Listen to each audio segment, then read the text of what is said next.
और कर कर जरूर देखना, उसका अनुभव कर कर। सुबह 6:42 पर इंदौर से किसी बहन का फोन था, रोते हुए आया था। आप लोग कहेंगे तो मैं नंबर भी दे दूंगा, समीर जी के मोबाइल। 6:42 पे फोन आया था और रोते हुए फोन आया था कि मेरा एक ही लड़का है और वो वेंटिलेटर पे पड़ा हुआ है। रात को 1:30 बजे से, मैं 1:30 बजे से परेशान हो रही हूँ, फोन पर फोन लगा रही हूँ, रात को कोई उठाया नहीं, सुबह तक लगाकर देख रही हूँ। 6:42 पर फोन,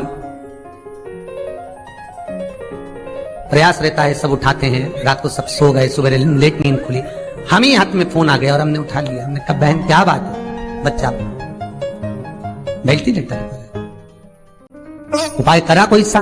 डॉक्टर अंदर जाने नहीं दे रहे। बच्चे के कपड़े हैं घर में, हैं पुराना कपड़ा है जो पहनता हो रोज डेली में, कोई लोवर टी शर्ट कुछ ऐसा, हाँ है, बस उस कपड़े को रख, एक कलश में अच्छा पानी भर ले और उसी में दूध डालकर, बेलपत्री डालकर शिव को समर्पित करना प्रारंभ कर दे। 11:30 बजे दोपहर में फोन था, वेंटिलेटर हट चुका है और बालक स्वस्थ हो गया। करना आपको है, हम तो केवल बता सकते हैं, और वो भी ये शिव महापुराण में जो लिखा होगा, स्कंद पुराण में जो दिया होगा, इन पुराणों में जो होगा वो बताना है, इससे हटकर कुछ नहीं। ऐसी फालतू बातें ढेर सारी तो बताने वाले ढेर सारे पड़े। पत्रिका दिखाने जाओ, तुम्हारे ऐसा कर देंगे, वास्तुशास्त्री के पास जाओ, ये पाइप बदल दो, ये कमरा बदल दो, ये जगह बदल दो, किसी के कोई के पास भी जाओगे तो कुछ ना कुछ तो दे ही देगा। और यहां से तो केवल ना कोई भभूति है, ना कोई हमारे पास में जल है, ना हमारे पास में कोई बेल है, ना हमारे पास में कोई बाबा जोगी है। हमारे पास में तो ये शिव महापुराण है। इसमें जो बाबा ने लिख दिया, शंकर जो कर दिया, कह दिया, बोल दिया, बस उसी का स्मरण आप कर लीजिए। मुझे विश्वास है वो दुनिया का दुख हरने वाला आपके दुख भी हर लेगा, इतना विश्वास रखता हूं। कितना सुंदर संवाद शिव महापुराण की कथा कहती है, कितना सुंदर कहती है कि आप किसी मंदिर में शिवरात्रि हो, सावन का महीना हो, शंकर जी के मंदिर में अगर अर्चना चल रही है, उपासना चल रही है, पूजन चल रही है, अगर मालूम पड़े शिव के मंदिर में आज त्योहार वाला दिन है, सावन का दिन है, शिवरात्रि का दिन है, भगवान के तो सभी भगत आएंगे, हजारों लोग आएंगे। भाई सास अगर बीमार है तो मिलने तो बहन बेटी भी आएगी, कोई भी आएगा, भले तुम्हारा लड़ाई हो चाहे झगड़ा हो, आएंगे तो सब ना। नहीं आएंगे तो लोग कह देंगे बताओ अम्मा बीमार पड़ी रही और जीजी एक दिन देखने नहीं आई, बोलेंगे कि नहीं बोलेंगे? सावन का सोमवार, शिवरात्रि का दिन अगर कोई शंकर के मंदिर नहीं जाएगा तो लोग क्या कहेंगे? बताओ आज शिवरात्रि के दिन घर में पड़ी हुई है, भगवान के मंदिर नहीं गई, कितना बुरा लगेगा। घर में सास बीमार पड़ी रहे और नंदों से कितनी भी लड़ाई हो, भाभियों से कितनी भी लड़ाई हो, देवरानी जेठानी से कितनी भी लड़ाई हो, अगर एक नहीं आए ना, अभी देवरानी देखने नहीं आए तो जेठानी आग लगाने में पीछे नहीं हटेगी। देख लो सास ने पूरा भर दिया, एक दिन देखने नहीं है, देख लो। अरे बोलो तो जितने ऑनलाइन सुन रहे, सही है कि गलत है? तुरंत कहेंगे। और शंकर भगवान की आराधना कोई तो निवेदन है, जिस दिन भगवान शंकर का उत्सव हो, जिस दिन कृष्ण जन्माष्टमी, रामनवमी, शिवरात्रि, श्रावण का महीना, जिस दिन भगवान के उत्सव हो, निवेदन हो, उस दिन सब दर्शन करना चाहेंगे, सब मिलना चाहेंगे। पर कुछ लोग 1000, 2000, 5000 की रसीद कटवा के शंकर जी के आसपास ऐसे बैठ जाते हैं कि इनके बाप की जागीर है, दर्शन भी नहीं करने देते, पानी तक नहीं चढ़ाने देते। दिख नहीं रहा अनुष्ठान चल रहा है, दिख नहीं रहा सेवा चल रही है। शंकर भगवान, पार्वती जी बोली बाहर लोग खड़े हैं, शंकर भगवान बोले अपन तो खुद इनके 2000 में खड़े हैं, बैठे रहो। बिक गए 4000 में, 2000 में, 5000। मंदिर में भगवान को बेचना नहीं है। फिर कहूंगा कुआं, बावड़ी, तालाब और भगवान, गुरु, संत, साधु सबके लिए होता है, किसी एक का नहीं। सोमवार के दिन भगवान शंकर को अगर जल चढ़ाया जाता है तो घर में तेज लक्ष्मी प्राप्त होती है। क्या मिलती है? तेज लक्ष्मी। एक बात बहुत ध्यान लगाकर सुनिएगा। एक बेलपत्री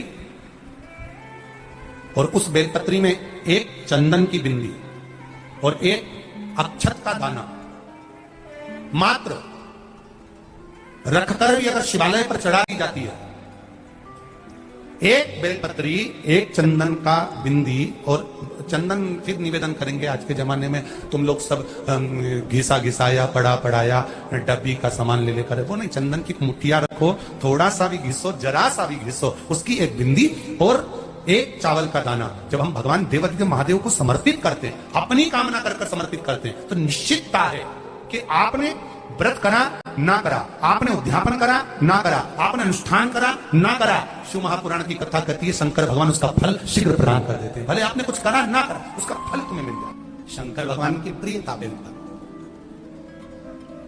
पहले भी कथा में कहा, फिर कहते हैं,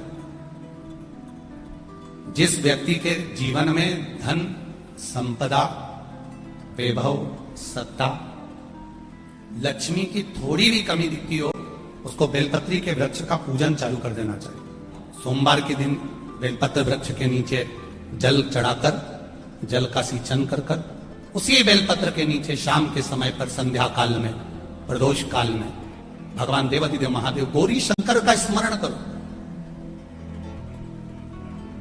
बेलपत्र की जड़ की ओर, बेलपत्र की तना की ओर, बेलपत्र के वृक्ष की ओर तुम्हारा मुख हो। कोई आसन नहीं, कोई आसन नहीं, केवल बेलपत्र के वृक्ष की ओर तुम्हारा मुख हो।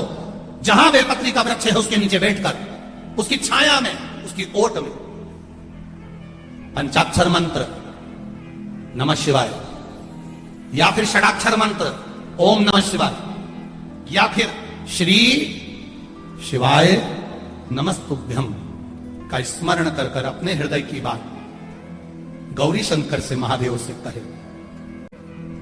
शिव महापुराण की कथा कहती है 7 दिनों में एक दिन सोमवार का ऐसा होता है जिस दिन 33 कोटि देवी देवता बेलपत्री के वृक्ष के नीचे बैठकर भगवान शंकर और पार्वती का स्मरण करते हैं और शिव पार्वती उनकी झोलियां खुशियों से भरते हैं। देवता भी जिनका भजन कर रहा है वो बेलपत्री के वृक्ष के नीचे। लक्ष्मी, मां लक्ष्मी भी बेलपत्र के वृक्ष के नीचे निरंतर विराजमान होती है। और आप लोगों से एक निवेदन और करना चाहेंगे, ये मनुष्य का शरीर जब तक रहे, ये मानव की देह जब तक रहे, जिंदगी में एक बेलपत्री का वृक्ष अपने रहते रहते कहीं पर भी लगाना, उसको बड़ा करना, उसको बड़ा कर कर जैसे अपने बच्चे को बड़ा करते हो ऐसे लगाकर बड़ा कर कर महादेव से कहना कि मैंने अपनी जिंदगी में, मैं मर भी जाऊं, मेरे प्राण छूट भी जाएं, मेरे जाने के बाद मेरे घर के लोग एक लोटा जल चढ़ाएं ना चढ़ाएं, बेलपत्री चढ़ाएं ना चढ़ाएं, और ये वृक्ष मैंने बेलपत्री का लगा दिया, अगर मैं मर भी गई तो मेरे मरने के बाद भी मेरे हाथ की बेलपत्र महादेव को चढ़ती रहेगी, महादेव को प्राप्त होती रहेगी। लगाओ एक बेलपत्री के पौधे को, छोटे से बड़ा करो, बड़े से बड़ा करो, बड़े से बड़ा करो, और बड़ा करने के बाद उसको कहीं तुम्हारी मर्जी पड़े जहां, उस बेलपत्री के वृक्ष को लगाओ। जरा समझिएगा इस बेलपत्री की पत्ती का। आप लोग जितने लोग भी टीवी के माध्यम से देख रहे हैं, या जितने लोग आस्था चैनल के माध्यम से, फेसबुक, यूट्यूब के माध्यम से, और जितने लोगों को नजदीक से अगर ये बेलपत्री ना दिखे तो आप लोग एलईडी के माध्यम से इसका स्मरण करिएगा जरा। ये बेलपत्री की पत्ती है। इस बेलपत्री की पत्ती में धोने के बाद भी, साफ करने के बाद भी अगर बेलपत्री की पत्ती में कहीं चक्र रह जाता है, या बेलपत्री की पत्ती में नीचे गदा रह जाती है, डूठ रह जाता है, और वो डूठ वाली, वो चक्र वाली बेलपत्र यदि हम समर्पित करते हैं तो उसका पुण्यता हमारे खाते में नहीं आता। चक्र कैसा और गदा कैसी, डूठ कैसा? बेलपत्री की पौधे की डंडी में से बेलपत्री तोड़ी तो नीचे डूठ रह जाता, देखा है ना माताओं? जम के बोलो जरा, देखा है सबने? उस डूठ को निकाल दिया जाता, उस डूठ को निकाल कर रख दिया जाता। अब चक्र की स्थिति क्या रहती है कि बेलपत्री का जो पौधा होता है उस पौधे में किसी किसी पत्ते में एक जैसे कागज रहता है, कागज में एक चने का दाना रख दो, चने का दाना रखकर कागज को दबा दो तो उसमें फुंसी जैसा एक भाव उत्पन्न हो जाता है। कभी कभी आप लोगों ने देखा होगा, उसमें उभरा हुआ भाग उत्पन्न हो जाता है। जिस बेलपत्री के पत्ते में, जिस बेलपत्री के पत्ते में कहीं उभरा हुआ सा भाग अगर नजर आता है, जैसे दाने जैसा अगर नजर आता है, या बेलपत्री का पत्ता नीचे से एक बिंदु जैसा उचक कर सामने आ जाता है, तो वो चक्र माना जाता है, वो बेलपत्री शिव को समर्पित नहीं करी जाती। और यहां तक शिव महापुराण की कथा कर रही है, अगर आपके पास में नूतन कोई बेलपत्र नहीं है, आप किसी जगह से बेलपत्र लेकर नहीं आए हो, बेलपत्र आपकी थाली में नहीं है, पूजन की थाली में नहीं है, शिव महापुराण यहां तक कहती है कि शंकर भगवान पर चढ़ी हुई बेलपत्र उठाओ, उसको धो और वापिस उसको हाथ में लेकर देवाधिदेव महादेव से अपने हृदय की बात कहकर वो बेलपत्र वापिस शिव जी को समर्पित कर दो। शिव उसको स्वीकार कर ले, शंकर उसको स्वीकार कर ले। खाली ना जाता कोई